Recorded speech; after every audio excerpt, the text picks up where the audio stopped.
রাস্তার বেহাল দশা আর স্থানীয় প্রশাসনের বিরুদ্ধে ক্ষোভ উগরে দিয়ে রাস্তায় নামলো স্থানীয় বাসিন্দারা রাস্তা সংস্কারের দাবিতে।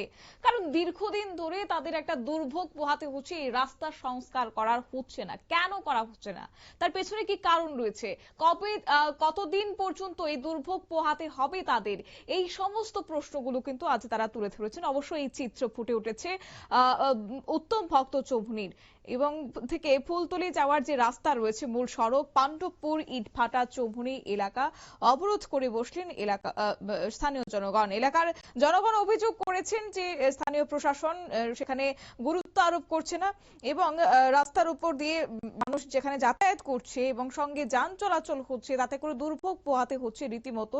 এই উত্তম ভক্ত চৌমুহনী এলাকার যে রাস্তাটি রয়েছে, যার কারণে বাধ্য হয়ে আজকে ক্ষোভ উগরে দিয়েছেন তারা। কি রয়েছে বিস্তারিত, কি বলছেন শুনুন। ফুলতলি পর্যন্ত যে রুটটা, এই রুটটা দীর্ঘদিন আগে শুনছি আমরা রাস্তাটা স্যাংশন হয়েছে। আমরা মাননীয় বিধায়ক অন্তরদেব সরকার, উনি রাস্তাটার কাজ সংস্কারের লেগা দীর্ঘদিন দেখছি এদিকে ডজার টিপার বহুত কিছু আমরা মেটেলিং করছে, এদিকে বহুত কিছু করছে, সবকিছু করছে, কিন্তু আমরা বুঝলাম না এই দেন কাজটা করতে যাইয়া কোনখানে আটকাইছে। আমরা উনি জানাইছো না, আমরা উনারা তো পাইই না। আমরা তো মনে বিধানসভার ইলেকশনের পরে উনারা পাইছি, এরপর আর পাই না। কিন্তু ওখানে বর্তমানে এই যে রাস্তাটা, এই রাস্তাটা আমার মেয়ে ছেলে, আমার ছোট বোন ছোট ভাই স্কুলে আসা যাওয়া করে, উনিও আসা যাওয়া করে এই রাস্তাটা দেয়। উনার তো মনে করেন বড় থাকা গাড়ি জাগা উনি টের পান না। বাচ্চারা এই রুটটা যে স্কুলে যাওয়া না লাগে, স্কুলে আসা যাওয়া, স্কুলের মাস্টার হেডমাস্টার আমার বাড়িতে গেছে পরশু দিন পরিদর্শন করানোর লেগা যে কেরে স্কুলে আসে না।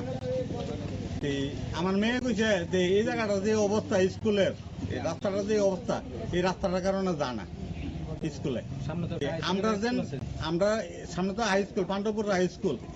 হ্যাঁ, এই কারণে আমরা আমাদের এমএলএর কাছে এবং আমাদের উপমুখ্যমন্ত্রীর কাছে এবং আমাদের মানে এখন যেন আছে মানিক শাহ মহোদয়, ওনার কাছে আমরা অনুরোধ করে বলছি আমাদের রাস্তাটা যাতে অতি সত্বর রাস্তাটা সংস্কার করে। আজকে রাস্তাটা অর্থাৎ আপনারা শুনলেন, পাণ্ডবপুর ইটভাটা চৌমুহনী এলাকায় রাস্তার দুপাশে বাঁশের ব্যারিকেড দিয়ে আন্দোলনে নামেন জনগণ। তাদের বক্তব্য, যতক্ষণ না পর্যন্ত রাস্তা সংস্কার করা হবে ততক্ষণ পর্যন্ত তারা রাস্তা অবরোধ তুলবেন না, এমনটাই অভিযোগ করেছেন। তবে দেখা যাক আগামী দিনে সেক্ষেত্রে স্থানীয় প্রশাসন গুরুত্ব আরোপ করে কিনা। নিয়ে নিচ্ছি ছোট্ট একটি বিজ্ঞাপন বিরতির, সঙ্গে থাকুন।